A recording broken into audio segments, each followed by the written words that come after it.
बिस्मिल्लाहिर्रहमानिर्रहीम। अस्सलाम वालेकुम नाज़रीन, आप यूट्यूब चैनल देख रहे हैं, मैं इमरान खान हूँ।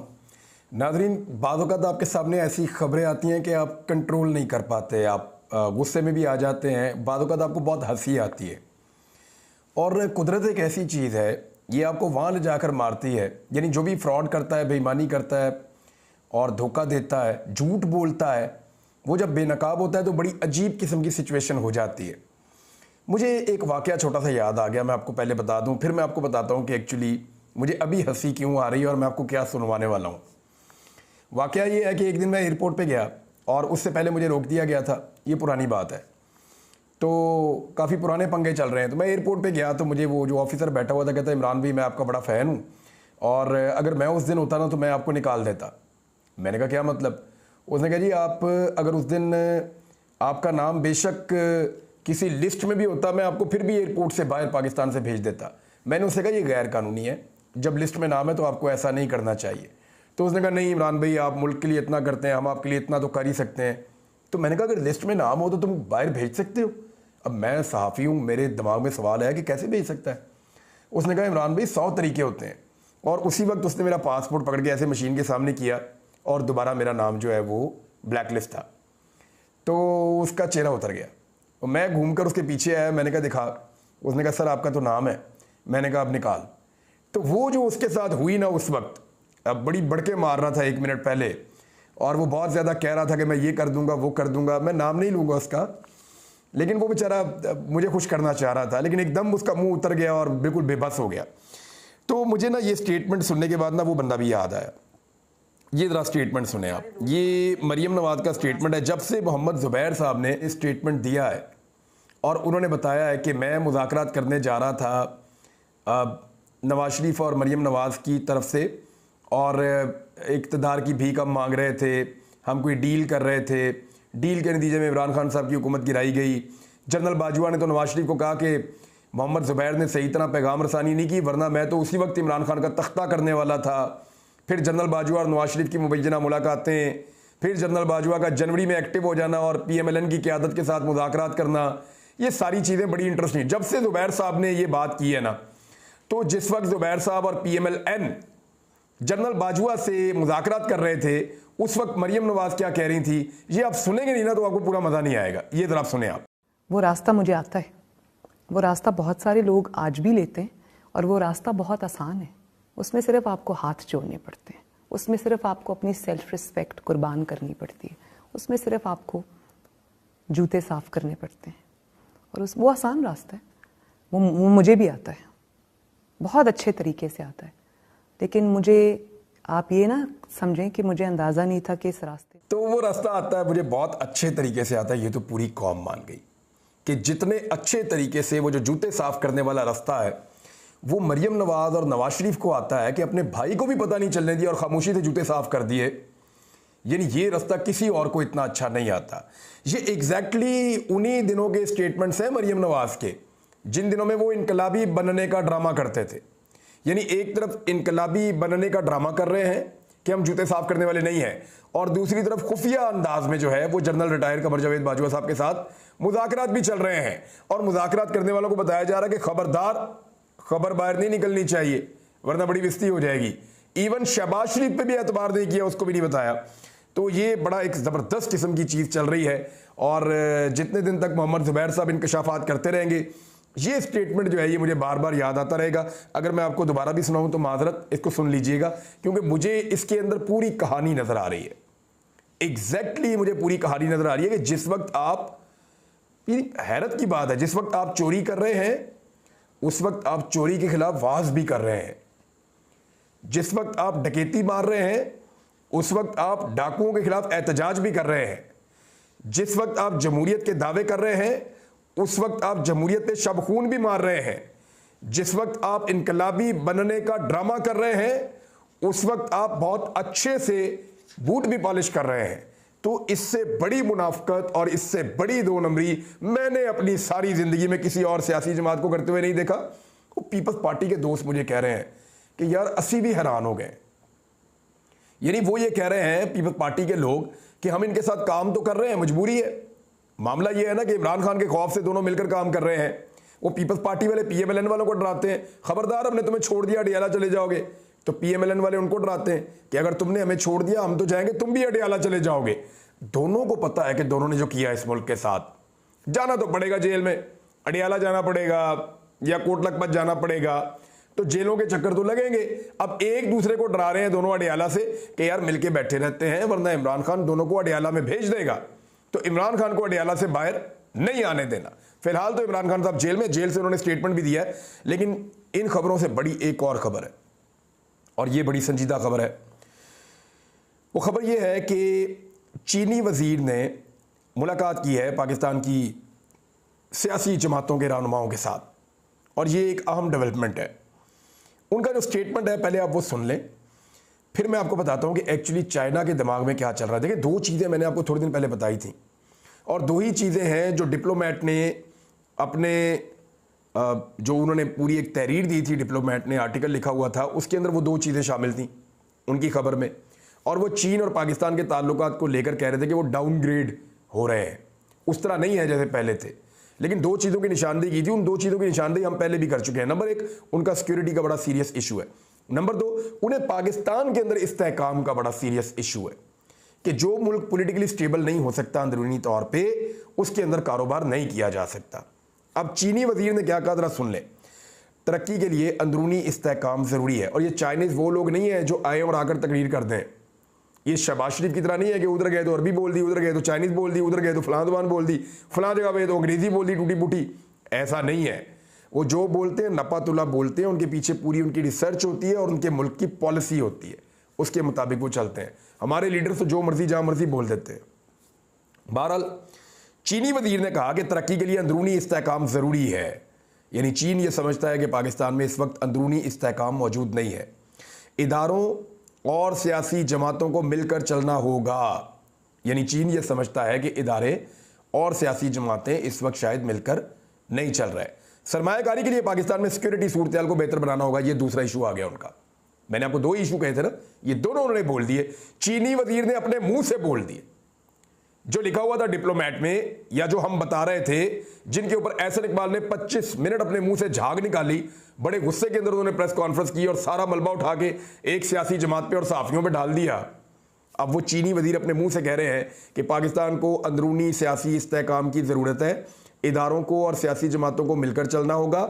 दूसरा उन्होंने कहा जी हमें सिक्योरिटी के इशूज़ हैं, सरमायाकारी के लिए सिक्योरिटी सूरत को बेहतर करना होगा। अब ये इस्लामाबाद में पाक चीन मुशावरती मैकेनिज्म इजलास से इन्होंने खिताब किया। उन्होंने कहा कि मुश्तरका मुशावरती मैकेनिज्म के इजलास के इनेकाद जो है वो खुशाइंद है। पाकिस्तान में चीन तरक्की की नई राहों पर गामजन है। पाकिस्तान और चीन दोनों, पाकिस्तान और चीन की तरक्की दोनों मुल्कों के लिए फ़ायदेमंद होगी। चीनी की आदत दोनों मुल्कों की दोस्ती को अहमियत देती है और जो मुआहदे हो रहे हैं उनसे नए मौके पैदा हो रहे हैं। लेकिन तरक्की के लिए अंदरूनी इस्तेहकाम ज़रूरी है। सरमायाकारी के लिए सिक्योरिटी सूरत को बेहतर बनाना होगा। बेहतर सिक्योरिटी से ताजर पाकिस्तान में सरमायाकारी करेंगे। आपको सिक्योरिटी बेहतर करनी पड़ेगी, अंदरूनी तौर पे पाकिस्तान में इस्तेहकाम लाना पड़ेगा। तो इसमें जो है वो तमाम पॉलिटिकल पार्टीज़ के जो लोग मौजूद थे उन्होंने भी अपनी अपनी ख्यालात का इजहार किया। लेकिन चीन ने दो चीज़ें बड़ी क्लियर कर दी हैं, यानी ये दो उनके तहफ़्फ़ुज़ात हैं। एक, पाकिस्तान मुस्तहकम होना चाहिए, क्योंकि चीन अगर पाकिस्तान में पैसा लगा रहा है तो ये तो नहीं होगा कि अभी हुकूमत गिर गई, अभी हुकूमत बन गई, या एक ऐसी हुकूमत बन गई जिन पे पब्लिक ट्रस्ट ही नहीं कर रही, मुल्क में इस्तेहकाम ही नहीं आ रहा, जिनकी हुकूमत बनी है वो चलने नहीं दी जा रही, सूबों के दरमियान अलग किस्म की लड़ाई फैलाई जा रही है। तो इन सारी सूरतों में कोई भी मुल्क सरमायाकारी नहीं करता, बल्कि जो उस मुल्क के अंदर सरमायाकार होते हैं वो भी भाग जाते हैं।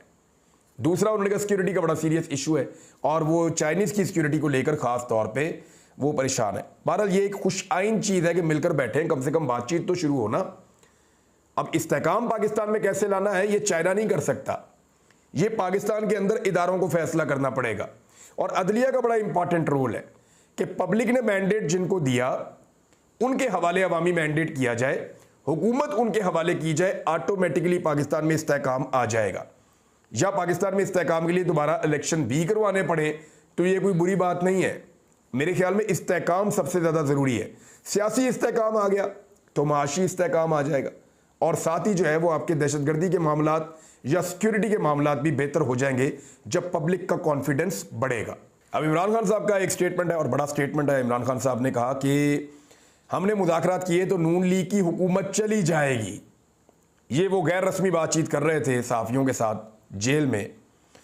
उन्होंने कहा कि नून लीग से हम क्या मुज़ाकरात करें और क्या मौसम की बात करें, अगर मुज़ाकरात किए तो उनकी हुकूमत चली जाएगी।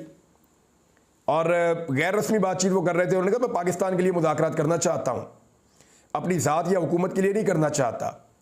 पहले भी कहा था कि अगर मेरे पीछे हटने से मुल्क को फ़ायदा होता है, मुझे मुतमईन कर दें, मैं पीछे हट जाता हूँ। इमरान खान ने कहा ऐसे मुज़ाकरात नहीं होते। महमूद खान अचकज़ई क्योंकि बातचीत कर रहे हैं, उनके पास ये मैंडेट है हमारी तरफ से, अगर वो कोई पेशकश लेकर आएंगे तो फिर मुज़ाकरात करने का सोचेंगे।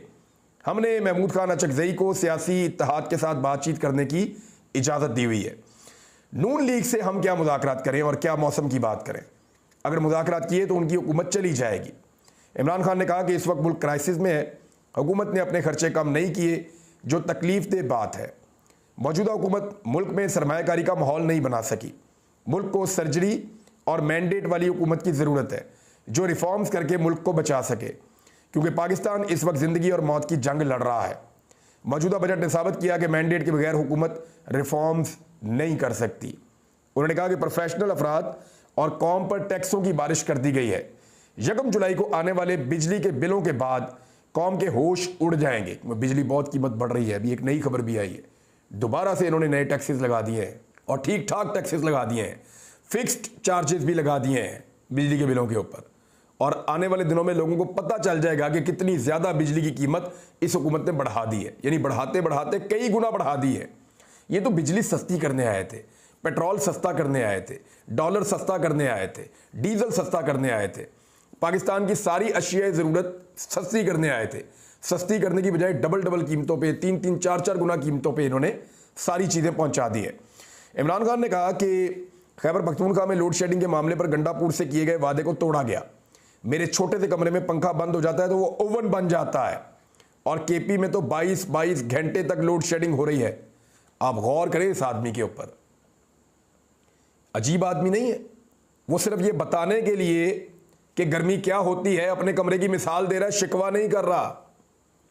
वो ये कह रहा है कि मेरा छोटा सा कमरा है, वहां पे जब पंखा बंद हो जाता है ना तो वो ओवन बन जाता है, तंदूर बन जाता है उसके अंदर, और बहुत ज्यादा उसके अंदर गर्मी हो जाती है, नाकाबिले बर्दाश्त हद तक।